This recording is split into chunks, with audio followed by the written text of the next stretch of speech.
just a follow-up, a few follow-ups here. Sure.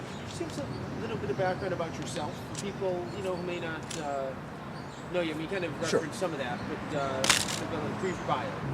I am originally from the Bronx.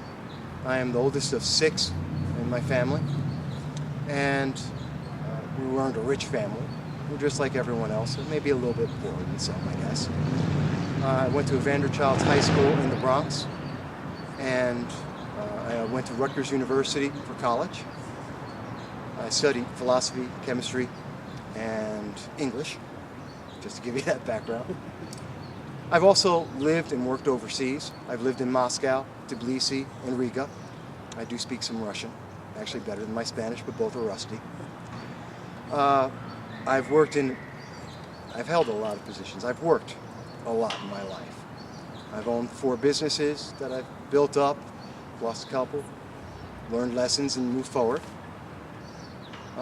And I currently own MV Consulting Incorporated, which is where I run my blogs and which you can find on the internet. I'm also a former United States Marine, served in the Reserve. I believe that it was one of the greatest things I could do to serve my country, and I did it with some great people. Currently, I work as an insurance agent for auto and home insurance, registered. I think I may have left out that I was also a stockbroker, and I did that for about 7 to 10 years. I forget at the moment. And so I have a little bit of a diverse background. Just talk about it's a big decision, just even announcing forming an exploratory committee. You once again referenced some of the concerns or some of the things that you've been observing over the number of years. What were 1 or 2 of the things that actually led to just saying, you know what, I am going to do this to see what can come out of this?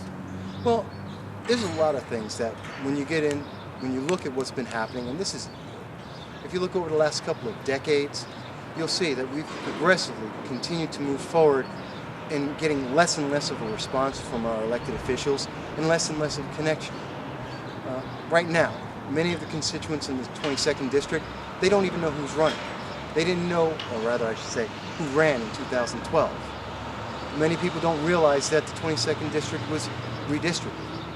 We don't have elected officials who are coming out and speaking to people and letting them know that. We have how much corruption in Congress now?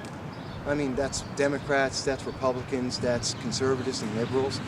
We go maybe 3 months before we hear about someone else who's done something that they shouldn't have done and that we all are upset about. And even when we look at the best of our elected officials right now, what are we getting? We're getting laws that some 60% of the population throughout the nation are saying they don't want. We're getting laws that are restricting our freedoms and taking away rights that we've had and people have bled for decades, since the beginning of this nation. These aren't the things that the average person wants. These aren't the things that the average person expects from our government.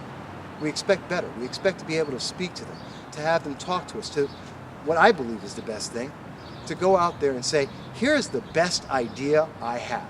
I believe in this. I believe these are the right reasons to do this. And I understand here are the reasons why my opponents or the opposite side are wrong. And I want you to understand these and make sure people understand it. And then say, do you agree? You're my constituents. I'm here to vote for what you believe. And if you say, no, Mike, you're wrong, I don't agree with that, then I go into Congress and I vote that way if I were to be elected. That's what we should hear. That's what we should see.